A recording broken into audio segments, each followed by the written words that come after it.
Hello, good day. Welcome to the webinar. I'm your moderator, George Zarepski, and I'll be moderating today's session. We also have the founder, Mark Prea, with us. Candace is out today. Hello, Mark. Hey, George. All right, so today we're going to talk about beta shipments, the user interface enhancements and notifications, or recap of notifications. We'll talk about those updates, and then we'll get into the Q&A session at the end. If you're watching on YouTube, there's a chat box at the lower right of this video for you to post your questions. And if you're watching the recorded version of this webinar, we would still like to answer any questions you have. So please comment in the comment section of the video, ask us anything you like, or you can go to our website, aerez.net, AEREZ.net.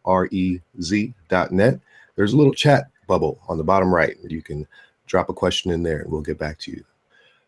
For those that are new to our product, Aerēz is an easy-to-use app with a companion router that utilizes our patent-pending software and algorithms, which are designed to make your internet experience awesome. Aerēz allows you to pause the internet for any user or device on your network or the whole network all at once with just a tap of a button. It also comes stock with parental controls, notifications, and bandwidth management to give you total control of your home network in an easy-to-use app. All right, so we usually start off with Candace, but Candace is out of town today. She's at the Idea Center in Bismarck, and they host programs and services to help small businesses and startups get going. They are one of the certified entrepreneurial centers within the state of North Dakota and provide exceptional services and support to our company since we are enrolled in the Innovate ND program. So that leaves Mark and I to handle the webinar today. So Mark, I'll just turn the mic over to you. Sounds good. So yeah, the Idea Center is a great resource out of Bismarck that we've used heavily over the last year. But on to functionality this week.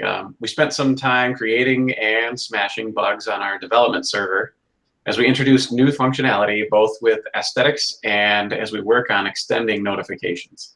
So things should be smoother in the UI. They should be a little easier to get to the stuff that you want to get to and look a little nicer. We had spent most of our time this week, though, preparing the servers, shipping our beta software and hardware. We still got some that need to get in the mail, but we have started shipping. So if you're part of the beta program, you should expect to receive your package in the next week. We're super excited to get more people on this platform using our software and giving us feedback on where we are and what we need to work on next. Speaking of that, we're developing the user interface for what we call DNS history, but it's going to give insight on whatever your user or your network has been doing recently. So when you want to know, if the kids have been doing what they're supposed to be doing or just want to check up, that's what this feature is going to support. The challenge for us is to get useful data because there's so many conversations and so many flows for everyone that's on the network. So we're trying to isolate that out and make it consumable in a way that makes sense to anybody and not just super technical people. When we're done, it'll mean no more checking over the shoulder or looking at browser history. So we're really excited about that feature. Okay, so DNS history. DNS is domain name system, and as I understand it, this is what converts the names that we type in into a number that is the actual physical address of where that web page is being served from. Is that correct? That's a good point. So that is the definition, but in addition to that, software that exists today that looks at an individual machine can be circumvented by doing lots of trickery. In our case, because we sit right in the middle of the network, we're able to see stuff even if they're maybe turning on private browsing or clearing cookies and cache and clearing their history. You're still going to be able to see that stuff because we're seeing it as it flows through. And so we're looking at stuff. And then it's not only just for web. This is for games and anything that happens that actually does a request out to the internet. So it's all inclusive. Okay. All right. Awesome. So this is basically in layman's terms, this is going to allow us to give notifications to the account owners, mom, dad, as to what sites are being accessed by the devices on their network. Exactly. You got it. Well, that actually reminds me of a conversation we had a couple weeks ago. So it's not just, like you just said, it's not just about browsing. It's also about the game consoles and everything else. And so there was this television that was making some odd requests that you picked up on when you were looking through the logs. Is that right? Yeah, so I intend to write up a white paper here, and we'll publish that in our blog as I get it done. But one of the things that we did in our research of building this feature is that, hey, weird DNS conversations are happening from my smart TV. And in the future, we're going to work heavily on improving the Internet of Things security that Aerēz provides. But real quickly, the TV was doing DNS queries, unbeknownst to us, doing data mining and presenting all of that data to Japan so that the smart TV manufacturer could data mine, the usage of what the TV was being used for. And in this case, that's somewhat legit.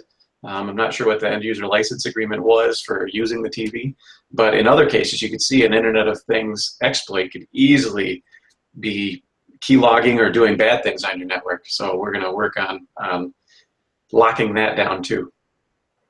Yeah, no, for me, that's a huge thing. Obviously, the parental controls are huge, and being able to monitor what's going on with our family and what the humans are doing. But one of the things that's been big for me since the onset of this project that we're taking on is what's going on with the other devices. Again, we realized that most of our users have 20-something devices that they're not even aware of. Everybody thinks of their phone or their laptop, and that's about it. They're not thinking about the other things that are on the network, like the smart TV. So again, this is one of the questions was what sets us apart from the competition. I think this is one of those key factors that really sets us apart, is that we're looking at everything that's going outside of our home on the network is getting eyeballed. And it's through our algorithms. It's not, obviously we're not sitting there looking at every single thing. In development, we are just to figure out what's going to trigger what. But at the end of the day, Aerēz is designed to take a look at those things and report anomalies to us. So huge thing for us. Well, thanks, Mark. Right. So to your point there, we wouldn't have known had we not investigated implementing this feature. So it's definitely an evolution for us, and something we hope will be useful for everybody. Awesome. So you guys are super busy, obviously. We've got the betas started shipping, as you said, and so people can start to expect that. We've got a lot of people in the Facebook group, so we're happy to see those guys there. We're going to start pumping a lot more information. I'll post out a link for our webinars in there today, so people can get in the habit of checking those out. Every Wednesday, 12:30. So far, we've been doing it like clockwork. We intend to keep going. We definitely want people to come on when we're live, ask those questions, so we can provide some valuable feedback and content within these webinars. And we've got the 1 million cups, 1 in a million competition that's put on by the Kauffman Foundation that we're part of. And just a quick recap on that, because I know we've been spamming all of our friends, family, everybody that's shown interest in Aerēz. We've been blasting out memes and emails and blog posts about it. A quick recap, it started off with over 300 people that submitted videos for their business. They're not all tech. It crosses the spectrum of what type of businesses these entrepreneurs are promoting. But we've all submitted videos. And then the foundation narrowed it down to the top 40. And we were part of that top 40. So we're really grateful for that. It's definitely lets us know, it's good affirmation that we have a viable product, a product that they feel anyway is worthy of top 40. And at that point, it became a public voting competition. So everybody publicly, without signing up or registering for anything, can vote for us, for our company, to be part of the top 15. Once the top 15 selection is made, there's another step or two that goes on through the foundation with the ultimate goal of us being, or we're trying to be awarded a $25,000 grant that would go towards our business. Did you want to expand on that anymore, Mark? Maybe what we'll do with that money? Pretty well. I would just say that every vote counts, and if you haven't voted, please just take a minute to vote. It literally takes just a minute. If you want to watch our video, also it'll take you a minute and a half. And